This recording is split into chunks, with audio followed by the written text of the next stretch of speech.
জ্যাসের সাথে অসভ্যতামি করার শাস্তি হাতে নাতে পেল উৎসব। সম্পূর্ণ জানতে ভিডিওটিতে একটি লাইক করে প্রথম থেকেই দেখতে থাকো।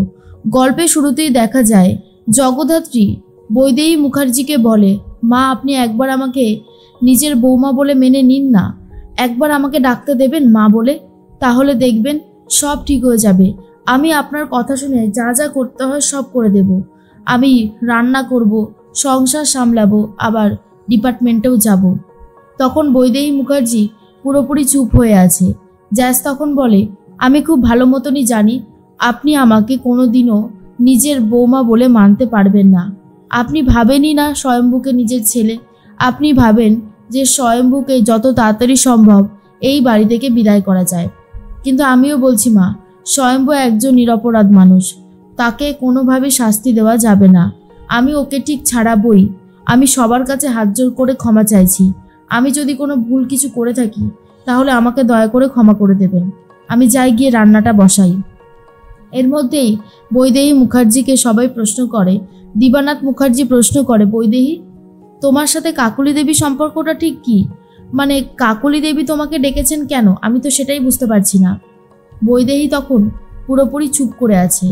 আর এদিকে গুঞ্জন বলে, মেজ জেঠিমণি দেখলাম সোশ্যাল মিডিয়াতে একটা অ্যাকাউন্ট খুলেছে, ছবি টবি অবশ্য পোস্ট করেনি তাই না? এর মধ্যেই বৈদেহী রেগে যায় আর বলে, আমার পিছনে ক্যামেরা লাগানো হয়েছে, আমি যা খুশি তাই করব, আমাকে কেউ আটকাতে পারবে না। এই বলেই চলে যায়। অন্যদিকে জগদ্ধাত্রী মনে মনে ভাবতে থাকে, আমাকে যেভাবেই হোক স্বয়ম্ভুকে ছাড়াতে হবে। অনেক দূর এগিয়ে গেছি আমি, এখান থেকে আমাকে আর কেউ ফেরাতে পারবে না। এবারে একটার পর একটা স্টেপ যাব আর সেখান থেকে গিয়ে আমি স্বয়ম্ভুকে ছাড়িয়ে নিয়ে আসবো। জগদ্ধাত্রী রান্নাঘরে শুরু করে দিয়েছে ডিম ভাজা বানানো। আর ঠিক তখনই চলে এসেছে উৎসব আর বলে, সত্যি তোমাকে দেখে খুব খারাপ লাগে, পুরোপুরি ঘর সংসার সামলাতে ব্যস্ত হয়ে গেছো। তোমাকে কি বলে ডাকবো বলো তো? বৌদি ভাই, নাকি দিদি, আর নাকি ডার্লিং? কোনটা বলে ডাকলে তুমি খুশি হবে? এখন তো স্বয়ম্ভু নেই, চলো আমি, তুমি, কাকাই, দেবুদা আমরা সবাই মিলে একটা পার্টি করি, দারুণ মজা হবে। জগদ্ধাত্রী বলে, উৎসব মুখ সামলে কথা বলো। উৎসব বলে, কেন? আমি কি কিছু ভুল বলেছি নাকি? আচ্ছা তুমি সবসময় আমার সাথে এমন করো কেন বলো তো? কি হয়েছে তাকে? হ্যাঁ কি হয়েছে? তখনই জগদ্ধাত্রী বলে, কি আবার হবে? তুমি কেন এখানে এসে এইসব অসভ্যতামিগুলো করছো? আমি তো সেটাই বুঝতে পারছি না। উৎসব বলে, অসভ্যতামি? আমি আবার কোথায় অসভ্যতামি করলাম? আমি এটাই বলতে চাইছি স্বয়ম্ভু তো নেই, আর ওর মতন একটা স্টুপিডকে বিয়ে করে তোমার জীবনের অনেকটা দিন নষ্ট হয়ে গেছে। এসো আজকে আমরা অনেক বড় একটা পার্টি করি। জগদ্ধাত্রী তো শুনেই খুব রেগে যায়। উৎসব তখন বলে, আমি তো আরও একটা ব্যাপার শুনলাম, তুমি আমাদের পিছনে ফলো করতে করতে সেই জায়গাটাতে পৌঁছে গিয়েছিলে, পার্টির জায়গায় তাই না? সেখানে তুমি ম্যানেজার সেজেছিলে নাকি ওয়েটার সেজেছিলে জ্যাজ সান্যাল?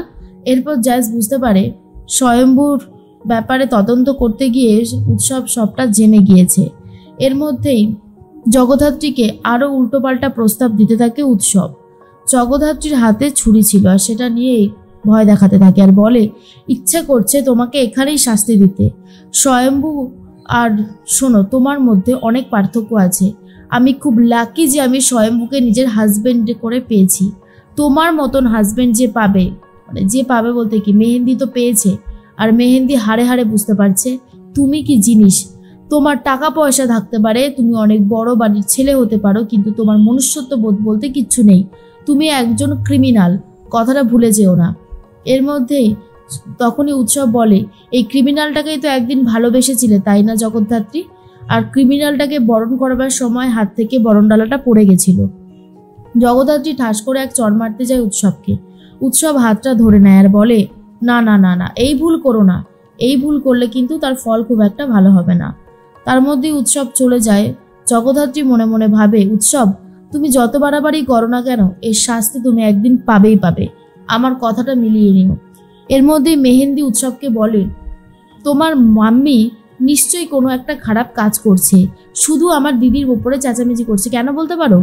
উৎসব বলে, আচ্ছা তোমার দিদি কি ধোয়া তুলসী পাতা নাকি? সেও কোনো দিক থেকে কম যায় না। সে আমার বাড়িতে রয়েছে কেন, তাকে চলে যেতে বলো। তখনই মেহেন্দি বলে, ভুল করছো, স্বয়ম্ভু মুখার্জি এই বাড়ির ছেলে, রাজনাথ মুখার্জির বড় ছেলে, আর সেটা কিন্তু কোর্টে প্রমাণিত হয়ে গেছে। তাই চাইলেও তুমি স্বয়ম্ভুকে এখন এই বাড়ি থেকে বার করতে পারবে না। তোমার আগে স্বয়ম্ভু এই পৃথিবীতে এসেছে, তাই স্বয়ম্ভুর ভাগ সব থেকে বেশি। এর মধ্যেই উৎসব বলে, মেহেন্দি তুমি কিন্তু সীমা ছাড়িয়ে যাচ্ছ। মেহেন্দি বলে, দিদি ঠিকই বলে, তোমার মতন ক্রিমিনালকে বিয়ে করার পর থেকেই আমার জীবনটা একেবারে অতিষ্ঠ করে ছেড়েছ। একটা ভালো কথাও বলো না স্ত্রীর সাথে ঝামেলা করো, লজ্জা করে না? মাতাল হয়ে নাচ করো, বাড়ি ফেরো রাত বিরেতে, তোমার কোনোদিনও লজ্জা শরম হবে না, তাই না উৎসব মেহেন্দিকে চড় মারতে গেলে জগদ্ধাত্রী এসে হাতটা ধরে নিয়ে বলে, খবরদার, আমার বোনের গায়ে একদম হাত তুলবে না, তার ফল খুব একটা ভালো হবে না। এখান থেকে বাইরে চলো, তারপর দেখিয়ে দেব। সোজা হয়ে দাঁড়াতে পারবে না, কথা বলতে পারার মতন অবস্থাতেও থাকবে না। এর মধ্যেই মেহেন্দি বলে, দিদি তুই এসেছিস ভালোই হয়েছে। শোন, তোকে একটা কথা বলি, আগের বার আমি সম্পর্কের দোহাই দিয়ে তোকে বারণ করেছিলাম কোনো স্টেপ নিতে, তবে আজ আমি বলছি, আজ বলছি, তুই কোনোভাবেই উৎসবকে ছাড়বি না। তোর যা যা ডিউটি করার আছে কর, উৎসবকে শাস্তি দে। আমি বলবো যে উৎসবের শাস্তি পাওয়াটাই দরকার। এরপর মেহেন্দির কথা শুনে জগদ্ধাত্রী বলে, কি উৎসব, এবারে তো মেহেন্দিও বলে দিল, এবার কি আর তুমি পার পেতে পারবে বলো? তোমার জন্য তো উচিত শাস্তি তোলাই থাকবে। আর ঠিক তখনই উৎসব বলে, মেহেন্দি কাজটা তুমি ভালো করলে না, এর ফল তোমাকে পেতেই হবে। অন্যদিকে বৈদেহী মুখার্জি চলে গেছে কাকলি দেবীর কাছে। কাকলি দেবী বলে, এই তো আপনি চলে এসেছেন, আপনার জন্যই অপেক্ষা করছিলাম। বৈদেহী মুখার্জি বলে, কি ব্যাপার বলুন তো, আমাকে ডেকে পাঠিয়েছেন কেন? কাকলি দেবী বলে, শুনুন, আপনাকে একটা প্রস্তাব দিতে চাই। আপনি আপনাদের খবরের কাগজে আমাদের পার্টির নামে সুনাম করবেন, আমাদের পার্টির ভালো ভালো দিকগুলোকে তুলে ধরবেন, আমাদের পার্টির সম্পর্কে, আমার সম্পর্কে ভালো ভালো কথা লিখবেন। সেই জন্যই আপনাকে এই ডেকে পাঠিয়েছিলাম। তখনই বৈদেহী বলে, লেখালেখি ডিপার্টমেন্টে তো কৌশিকই থাকে, আমার কথাও থোড়ি শুনবে, ওর ডিসিশনই সর্বশ্রেষ্ঠ, আমার এখানে কোনো ডিসিশন শোনা হবে না। আপনি ভুল করছেন, আপনি হয়তো মুখার্জি বাড়ির ইতিহাসটা জানেন না, তাই হয়তো এই কথাগুলো বলছেন। কাকলি দেবী বলে, আরে দাঁড়ান, কোথায় যাচ্ছেন, এখনো কথা শেষ হয়নি। আপনাদের এই এলাকায় আমি ভোটে দাঁড়াচ্ছি, জানেনই তো ভোটে দাঁড়াতে গেলে কত টাকা পয়সা, মিটিং মিছিল করতে হয়, তাই জিততে তো হবেই, তাই না? আমি যদি জিততে না পারি, স্বয়ম্ভুর কিন্তু জেল হয়ে যাবে, ও কিন্তু কোনোদিনও ছাড়া পাবে না। বৈদেহী মুখার্জি বলে, আমি তো সেটাই চাই, স্বয়ম্ভু আমার সতীনের ছেলে, আমি কোনোদিনও চাই না ওর ভালো হোক। আমি এখনো বলবো, স্বয়ম্ভুর যেন জেল হয়ে যায়, জগদ্ধাত্রী যেন হেন প্রকারে চাকরিটা চলে যায়, তারপরেই হবে আসল খেলা। ও আমার ছেলেকে আর কোনোদিনও উত্ত্যক্ত করতে পারবে না। আপনি ভালো করে জেনে শুনে মাঠে নামুন ম্যাডাম, আমি আমার ছেলেকেই শুধু ভালোবাসি, অন্য কাউকে নয়। কথাটা ভালো করে মাথায় ঢুকিয়ে নেন। এর মধ্যে দিব্যা সেন চলে এসেছে। কাকলি দেবীর অফিসে দিব্যা সেনকে দেখার পরেও বৈদেহী মুখার্জি চমকে যায়। দিব্যা সেন বলে, কাকলিদি যেটা বলেছে সেটা মেনে নিন, আখেরে আপনারই লাভ হবে।